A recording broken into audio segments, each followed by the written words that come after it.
Hello viewers, একে সফটওয়্যারের YouTube পেজে ওয়েলকাম আপনাদেরকে। আমরা আবার একটি নতুন ভিডিও নিয়ে আজকে উপস্থিত হয়েছি।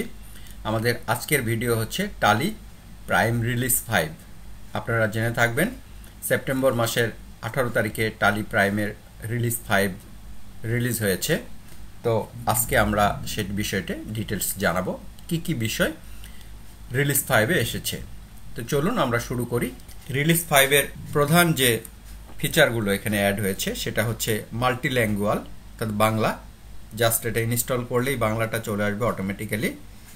এরপর এসছে স্ট্রাইপ ভিউ, সেটা আমরা দেখব প্রিন্টিংয়ের এবং রিপোর্ট দেখার ক্ষেত্রে এটা প্রযোজ্য হবে। এরপরে এসছে হচ্ছে শর্টিং, বিল শর্টিং হচ্ছে যে বিলগুলো আমরা বিল টু বিল মেনটেন করি সেই বিল শর্টিং। এবং সর্বশেষ যেটা অ্যাড হয়েছে সেটা হচ্ছে পেজ অপটিমাইজেশন হচ্ছে কিভাবে কম পেজ ব্যবহার করা যায় সেই জিনিসগুলোই হচ্ছে পেজ অপটিমাইজেশন। আমরা যখন ইনভয়েস প্রিন্ট করি তখন অনেক আইটেম সহ যখন আমরা প্রিন্ট দিতে যাই, সাধারণত 2 পৃষ্ঠা 3 পৃষ্ঠায় হয়ে যায়, সেগুলোকে কিভাবে আরও ছোট করে নিয়ে আসা যায় কনসাইজ, সেই জিনিসটাই হচ্ছে পেজ অপটিমাইজেশন। তো প্রথম আমরা যেটা দেখব সেটা হচ্ছে মাল্টিল্যাঙ্গুয়াল। এই অপশনটা আমরা দেখতে গেলে প্রথমে আমাদেরকে যেতে হবে হেল্প। আপনারা দেখতে পাচ্ছেন হেল্পের মধ্যে হচ্ছে সেটিংয়ে যেতে হবে আমাদেরকে। সেটিংয়ে গেলে এখানে ল্যাঙ্গুয়েজ আছে। ল্যাঙ্গুয়েজে আমরা যদি যাই, ল্যাঙ্গুয়েজ দুইভাবে কাজ করবে মূলত।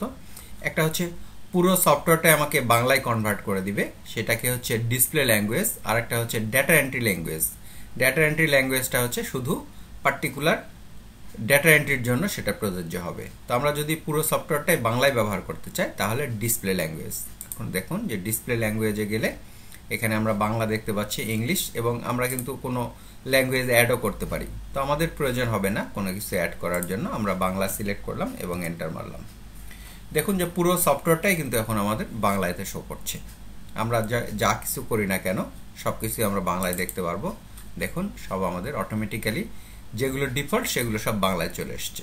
ইভেন আপনি যদি কোনোটা প্রিন্ট করতে চান, সেই প্রিন্টের যে অপশনটা সেটাও আমরা যদি দেখি প্রিভিউ, সেই প্রিভিউ দেখলেও আমরা কিন্তু এখানে দেখতে পারবো সবই আমাদের এখানে কিন্তু বাংলায়। বলে রাখা প্রয়োজন, নিউমেরিক্যাল সিম্বল বা লেখাগুলো যেগুলো সংখ্যায় সেগুলো কিন্তু বাংলায় আসে নাই, সেগুলো এখনো ইংরেজিতে আসছে। এটা হচ্ছে আমাদের ফার্স্ট অপশন থেকে আমরা বের হয়ে আসছি। সেটিংস ঠিক একইভাবে ল্যাঙ্গুয়েজ, ভাষা, ডিসপ্লেতে গিয়ে আমি আবার বলে দিলাম যে ইংলিশ, তবে এটা ইংলিশ হয়ে গেল। আরেকটা অপশন আছে, সেটা হচ্ছে এন্ট্রি করার সময় যে ল্যাঙ্গুয়েজটা সেটা, অর্থাৎ ডেটা এন্ট্রি ল্যাঙ্গুয়েজ। এটাতে যদি আমরা ক্লিক করি এবং বাংলা করি তাহলে আমাদের অন্য অপশনগুলো বাংলা হবে না, শুধুমাত্র যে অপশনগুলো আমরা বাংলা করি সাধারণত, অর্থাৎ লেজার যখন লিখি সেই লেজারের ভাউচারগুলো। যদি আমরা এটাতে আসি, এখানে আমাদের কিছু লেখা নাই, আমরা যদি একটা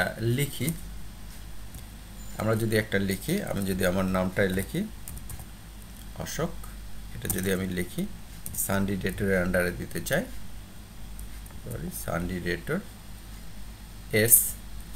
সানডিডেটর দিলাম। এখন কি হলো এটা দেখতে পাচ্ছেন, এখন এগুলো কিন্তু বাংলায় চলে এসছে। বাংলায় লিখলে বাংলায় চলে আসবে।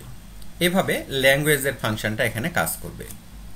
সেকেন্ড যে অপশনটা আমরা দেখব সেটা হচ্ছে বিল টু বিলের যে অপশনটা, সে বিল টু বিলের যে অপশন সেগুলোর জন্য আমরা কয়েকটা ভাউচার এখানে এন্ট্রি করে রেখেছি। সেগুলো আমরা যদি দেখি, এগুলো এন্ট্রি পিরিয়ডের অপশন। যেমন দেখুন, এখন আমরা যদি একটা পেমেন্ট করতে যাই, পেমেন্ট করতে গেলে কি হবে, সাধারণত আমরা যদি পেমেন্ট করতে যাই তাহলে এগেনস্ট রেফারেন্স আপনারা এখানে দেখতে পাচ্ছেন যে একটা নতুন অপশন যুক্ত হয়েছে, সেটা হচ্ছে ডিউ ডেট। আমরা যদি একটু আগের ভার্সনটাতে দেখি, দেখুন এখানে শো করছে নেম, ডেট, ব্যালেন্স এবং ফাইনাল ব্যালেন্স। আর রিলিজ 5 যেটা আছে সেখানে আমাদের এসছে হচ্ছে নেম, বিল ডেট, ডিউ ডেট, ব্যালেন্স এবং ফাইনাল ব্যালেন্স। তো এখানে একটা বিল ডেট এবং ডিউ ডেট অ্যাড হয়েছে এখানে। এটার পাশাপাশি যেটা হয়েছে যে এই বিলগুলো আমরা কিভাবে শর্টিং করব সেটার একটা ফাংশন এখানে দিয়েছে। দেখুন আমরা যদি চলে যাই হেল্পের পরে এসছে হচ্ছে সেটিংসের পরে এসছে হচ্ছে ডিসপ্লের মধ্যে এখানে আমরা একটা অপশন দেখতে পাচ্ছি, সেটা হচ্ছে sorting method for pending bills in voucher. এখানে যদি আমরা একটা এন্টার করি তাহলে দেখুন যে আমরা কিভাবে এটা শর্টিং করব, সেখানে কিন্তু অপশন দেয়া আছে। যেমন balance decreasing, balance increasing, bill date decreasing, bill date increasing, ডিফল্টটা আগে থেকে ছিল, due date decreasing, due date increasing, final balance decreasing, increasing এবং রেফারেন্স। তো আমরা যদি ধরি যে এখানে ইনক্রিজিং বা ডিক্রিজিং কোনো একটা সিলেক্ট করি তাহলে দেখুন যে আমাদের এখানে কি চেঞ্জ আসে। আমাদের এখানে রেফারেন্সের ঘরে কিন্তু আমাদেরকে একবার বের হয়ে আসতে হবে, এন্টার দিতে হবে, এগেনস্ট রেফারেন্স। এটা ছোট থেকে বড় বা বড় থেকে ছোট এভাবে কিন্তু এটা সাজানো হয়। এই ফাংশনটা এসেছে রিলিজ 5-এ। আমরা যদি একটা পেমেন্ট করে দিই, এখান থেকে পেমেন্ট করে দিলাম আমরা ক্যাশ থেকে, এটা হচ্ছে আমাদের বিল শর্টিং। এরপরে এসছে হচ্ছে আমাদের পেজ অপটিমাইজেশন। পেজ অপটিমাইজেশন হচ্ছে যখন আমরা কোনো একটা বড় ভাউচার প্রিন্ট করব। নর্মালি যদি আমরা একটা ভাউচার প্রিন্ট করি, দেখুন আমরা একটা ভাউচার করেছি এখানে, এখানে বেশ বড় কিছু লিস্ট আছে, নিচের দিকে আরো 24 শো করছে। জেনারেলি আমরা যদি এটাকে প্রিন্ট করতে চাই তাহলে আমরা প্রিন্ট দিলাম, প্রিভিউ দেখি আমরা, প্রিভিউ এর মধ্যে আমরা দেখতে পাচ্ছি এটা হচ্ছে 1 পৃষ্ঠা 2 পৃষ্ঠায় চলে গেছে। অর্থাৎ নিচের দিকে দেখুন এই জায়গাটা কিন্তু আমাদের অনেকটুকু ফাঁকা পড়ে আছে। এই ফাঁকা পড়ে থাকার কারণে আমাদের পরবর্তী পৃষ্ঠায় এখানে 19টা এসেছে। এটাকে যদি আমরা পেজ অপটিমাইজেশন করে দিই তাহলে কিন্তু আমাদের আরো অনেক আইটেম বা এখানে কিন্তু আরো বেশ কিছু লাইন এখানে অ্যাড হয়ে যাবে। চলুন আমরা এটা দেখি। কনফিগারের মধ্যে আমরা লিখতে পারি, নরমালি পেজ অপটিমাইজেশন লিখলেও চলে আসবে। আমরা এখানে দেখতে পাচ্ছি page optimization, optimize printing to save paper. এখানে আমরা যদি ইয়েস করি এখানে, তাহলে আমাদের পেজ অপটিমাইজ হয়ে যাবে। আমরা কন্ট্রোল এ দিয়ে এটাকে অ্যাকসেপ্ট করলাম। এবার যদি আমি প্রিভিউ দেখি, যদিও বা আমার এখনো 2টো পৃষ্ঠায় আছে, কিন্তু এখানে দেখুন এখানে কিন্তু 34টা লাইন চলে এসেছে। যদি এই লাইনের কম হইতো তাহলে একটা পেজে চলে আসতো। আমরা নিচের পেজ যদি আমরা দেখি, নিচের পেজে যদিও বা পরবর্তীতে কিছু এসেছে, এগুলোর ব্যাপারেও একটা ফাংশন আছে এখানে, অর্থাৎ ফিচার আছে।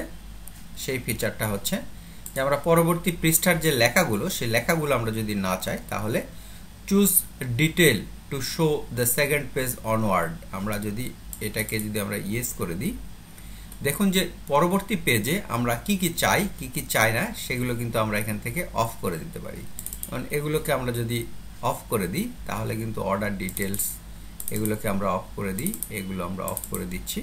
শুধুমাত্র কোম্পানি ডিটেলসটুকু আমরা রাখলাম পরের পৃষ্ঠার জন্য। তাহলে কিন্তু আমাদের কন্ট্রোল এ যদি আমরা দিই এবং এখান থেকে বের হয়ে প্রিন্ট প্রিভিউ দেখি, প্রিভিউ, এবং সেকেন্ড পেজে আমরা যদি যাই পেজ ডাউন দিয়ে, তাহলে দেখুন পরের পেজের কিন্তু ওই লেখাগুলো, যে লেখাগুলো আননেসেসারি আমরা মনে করছিলাম সেগুলো কিন্তু চলে গেছে। ফলে এখানেও যদি আবার অনেক লাইন থাকে সেগুলো কিন্তু আমাদের পরবর্তী পৃষ্ঠায় চলে আসবে। এভাবে আমরা পেজ অপটিমাইজ করতে পারি। পেজ অপটিমাইজ অপশনটা খুবই প্রয়োজনীয়, এটা আমাদের অনেক সেভ করবে পেপারস।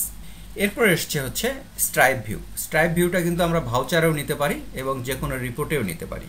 যেমন এখানে যদি আমি বলি যে স্ট্রাইপ ভিউ, তাহলে কিন্তু আমাকে কনফিগারে যেতে হবে। অন্যান্য জায়গার মতো এখানে কিন্তু একটা অপশন আছে, সিম্পল এনেবল স্ট্রাইপ ভিউ। এটাকে যদি আমরা ইয়েস করি এবং এন্টার করি তাহলে দেখুন আমার এখানে কিন্তু প্রতিটা লাইনের একটা লাইনকে সে ব্ল্যাঙ্ক রেখে পরবর্তী লাইনটা সে আমাকে এখানে মার্ক করেছে।